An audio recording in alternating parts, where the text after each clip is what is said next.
Hi, my name is Nick Arandes in another episode of Healing Together. And if this is your first time watching one of these videos, Healing Together for me is a way of saying that since there's only one mind, uh, really there's only one of us in the room, so to speak.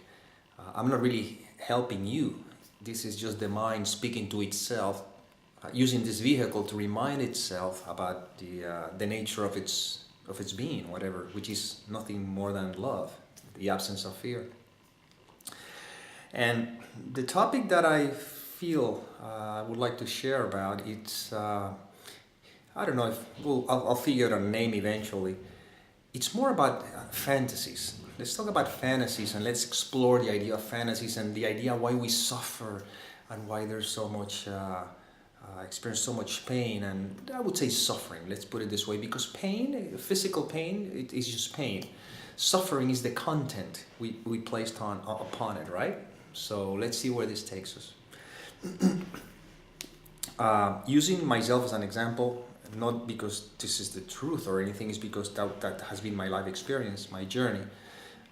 We all have our own individual journey, so don't use my journey as the rule of thumb or whatever. Just simply I'm sharing, see if something resonates.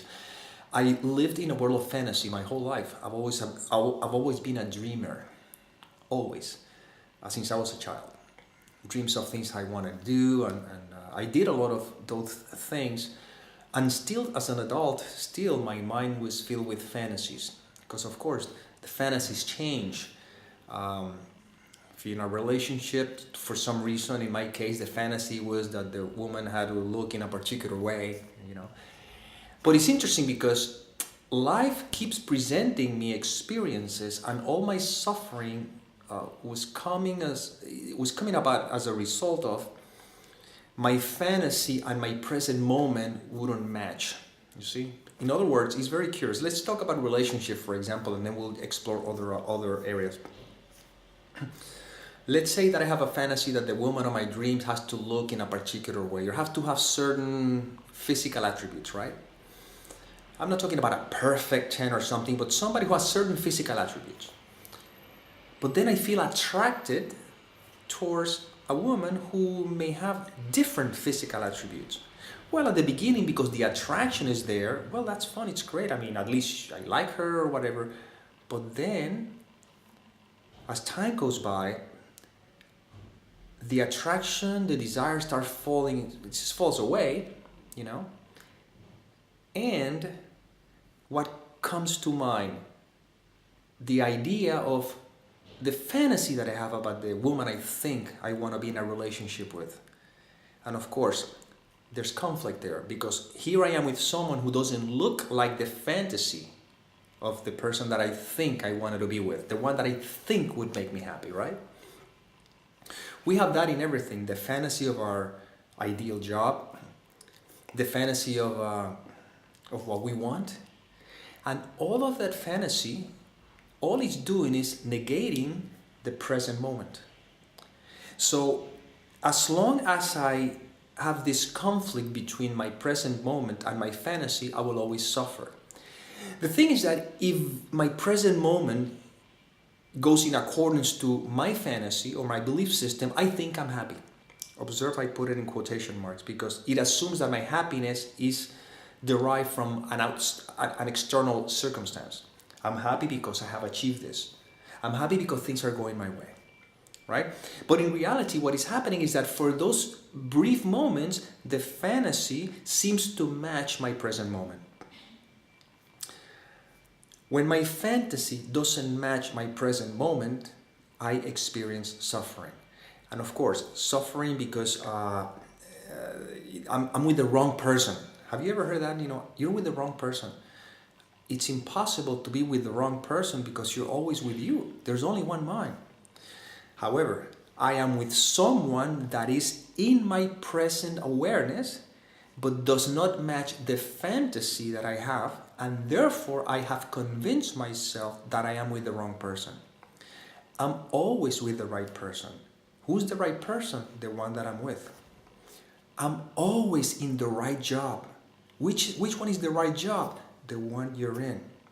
But we have bought this idea because we live in a world that if we could stay in the present moment experience, actually I think we would all disappear because then we would come to the realization of who we are. Okay, but because for the ego or the fear-based thought system to sustain itself, to forget who he is, it needs to somehow avoid the present moment experience. Because in that silence, in that space is when the remembrance of who you are rises up. So what it does is that first, in believing that I'm this individual self, now it believes that this individual self will experience happiness or joy or peace when it achieves something, when it acquires something. And what is happening is that every time that my mindset goes in that mode, I am constantly denying the present moment, which paradoxically, that's the only moment in which happiness can be experienced. You cannot experience happiness in the future. See? I cannot experience peace in the future. The only moment that I can experience happiness and peace is in the present moment. But I'm completely overlooking it because the mind is hanging on to a fantasy of a future of what I think it wants. That's why we sometimes say, you need to have dreams. You need to have something to look for. But think about it. Why would you need to have dreams? Why would I really need to have a dream? Why? Because I am in resistance of the present moment. The present moment is not perfect. No, I don't like this.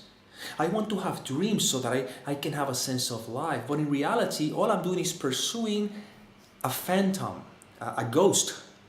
That's what I'm doing, pursuing a ghost.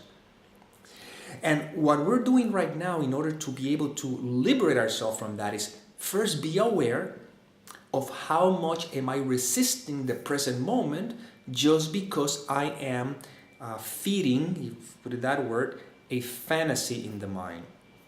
So in a sense, all we're doing is letting go of all of our dreams, letting go of all of our fantasies so that you can experience true happiness. You see, it's not about when I achieve my goals, I'll be happy. No.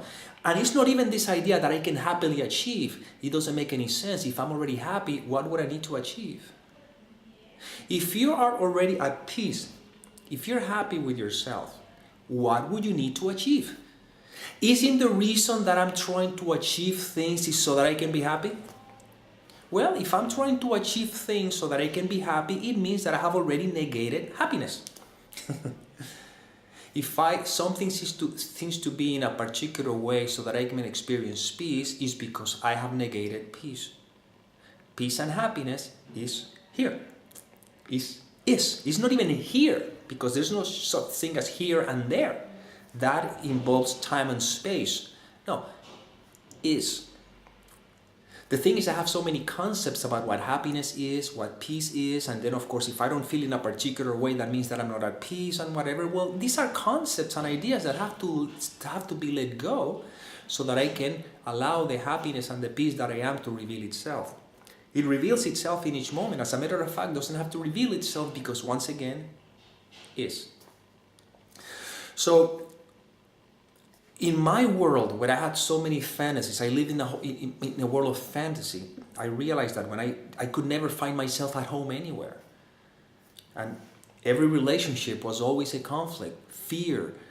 Conflict, I don't talk necessarily about confrontational. I'm talking about internal conflict that I would feel awful because so much guilt. I don't know if I should be with this person. Maybe she's not the right one or whatever, until I began to become aware that the only problem that I had in each moment was that I was identified with the fantasy in my mind. As I began to let go of the fantasies and practice more and more being conscious of letting go of fantasies, I realized that wherever I am is the perfect place to be. Where else would I want it to be? I go walking down the beach and I see these beautiful houses and I see them as just what they are. And the best thing that could happen to me is being walking on the beach. But if I go into the fantasy, oh, that's my dream home. Whoa, that's a problem. Why? It's a problem because if that is my dream home, then it means that there's a fantasy that somehow I have to go after.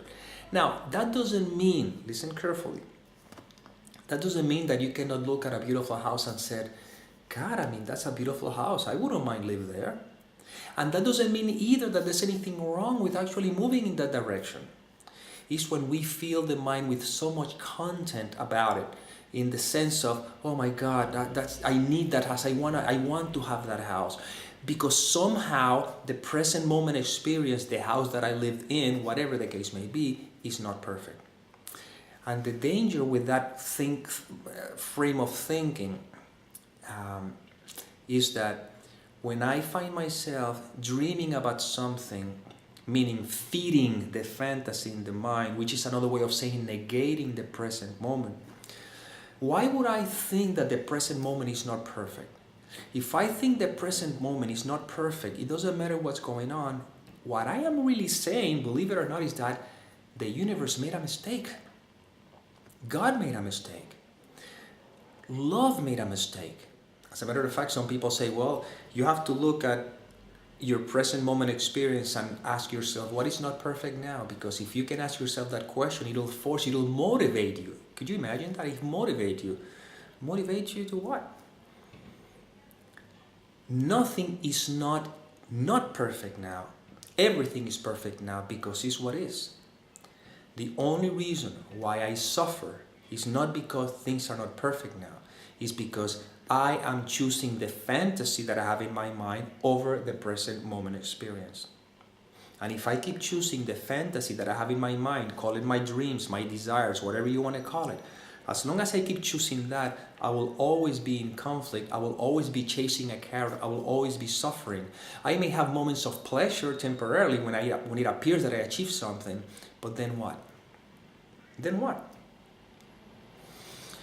So, if you want to let go of all suffering right this moment, well, first is becoming conscious of what is it that am I identified with in the mind, meaning what fantasies am I actually feeding? And being conscious of that allows me to then let go. Now, this is the part that is a little uncomfortable. Again, this has been my personal experience, may not have to be yours. But because of those fantasies are so much ingrained in our psyche, because I lived my whole life feeding them, making them strong, it appears, listen carefully, when I let go, it appears as if I'm losing something. Because it's like a part of me is dying. In a way, a part of you is dying. The ego thought system is dying. But because I am so identified with that fear, with that fantasy, meaning with the ego thought system, when that part, it appears that is dying, sometimes can be experienced as very conflicted and very painful.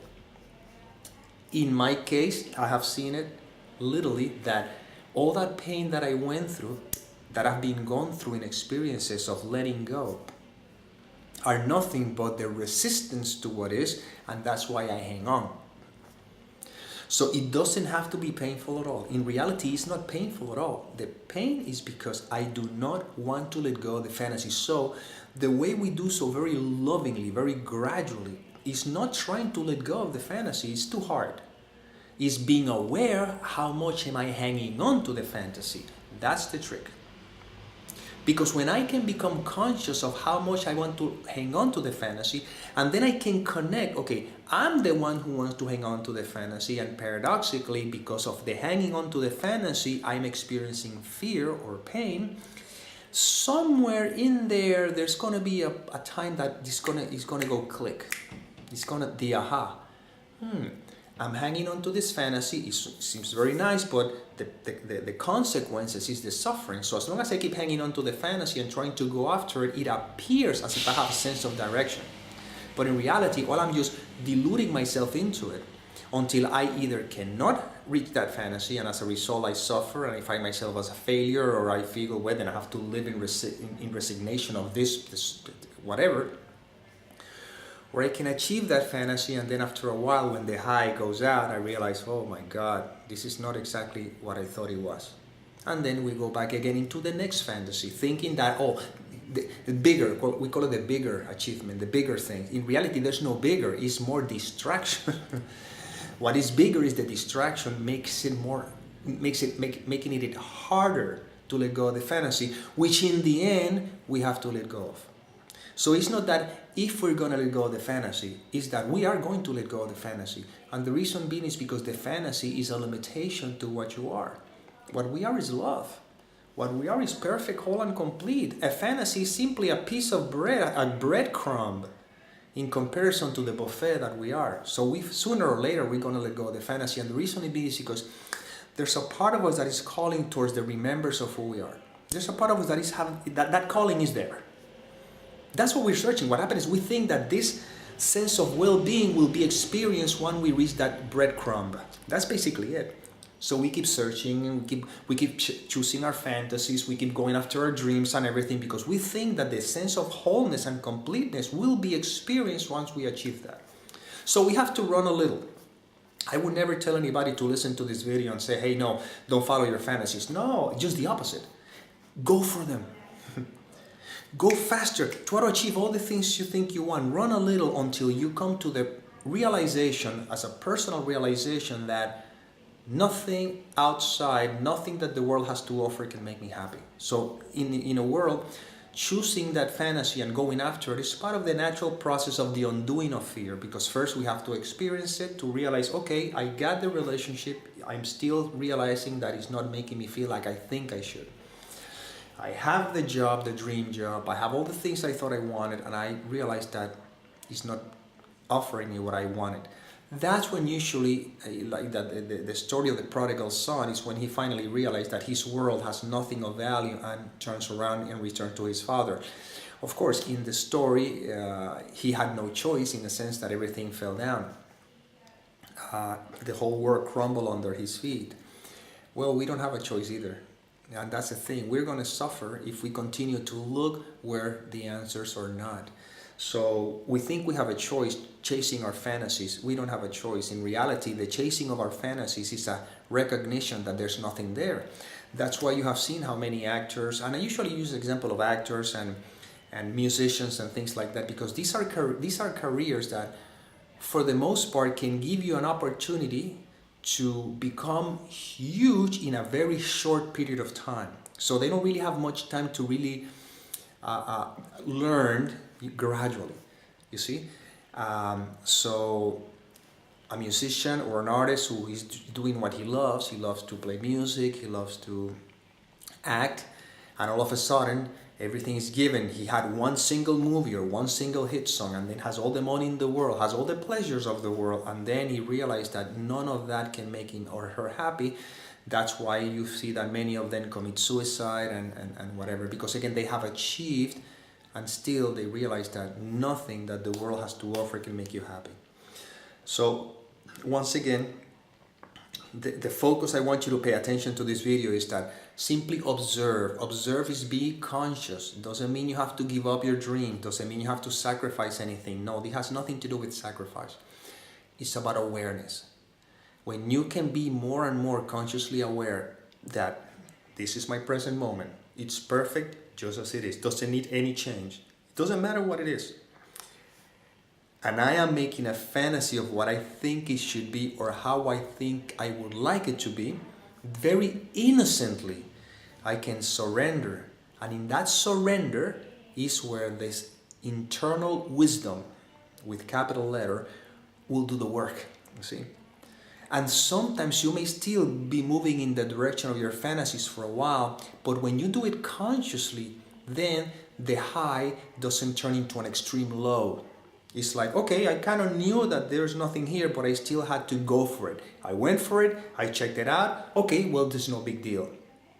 As opposed to, I'm going for it because I need it, I want to, it's my burning desire. And when you get there and there's nothing there or whatever, the thing doesn't hold itself up to par, whatever, boom, that's when people collapse. That's where the huge collapse is. Hang on to a relationship. That's the person I want to hang on to. Again, when I want to hang on to that, in that moment, I'm experiencing the sense of scarcity, that things that I'm happy and I'm feel great only when that person is there. But there's the fear that that person can be lost, and then I have to sustain that in everything. Eventually, once you realize that everyone wants the same thing, which is peace of mind, if you think about it, that's what we want. They think that if you have more money, you'll have peace of mind. Get this insurance thing so you can have peace of mind. It's a trap. Buy this new clothes so you can feel at peace. Go to this new resort or whatever.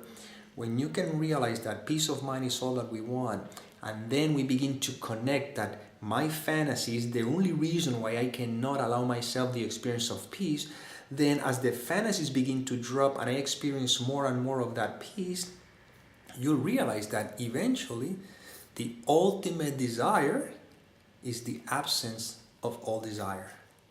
And that's when you have reached this, let's call, if you want to use a word, you have become enlightened. Not because I see lights and I make anything special, no. Enlightenment to me is when I'm consciously aware now that this is it. And it's perfect, it's all perfect by the awareness of this. And it's not because I as a person am aware of that, it's because I'm consciously aware that who I am is. It's not this person, it's not anything that this person achieves, it's not the thoughts, it's not the feelings, it's not anything. It simply is. Is that in which all experience appears to be taking place. But that is something that we don't have to go there right now.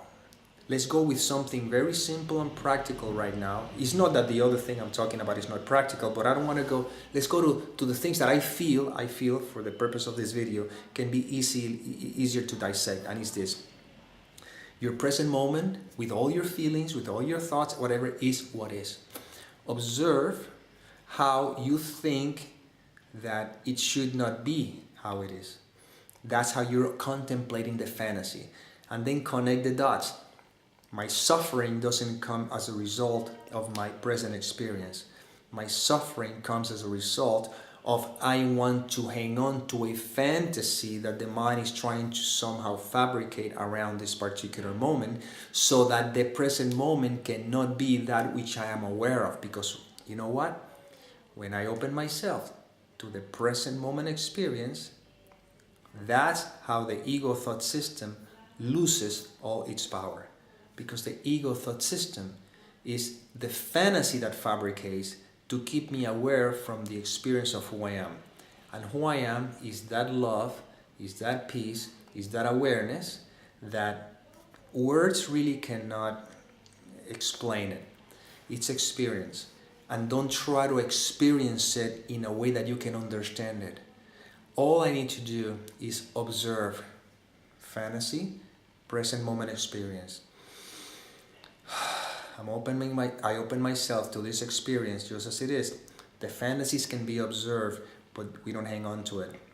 As these fantasies are let go, the peace and the awareness continue to increase, and then now my life experience will simply be a constant state of joy and acceptance and peace and happiness because it's all that there is. So you may ask if I have dreams or goals. To be honest with you, no.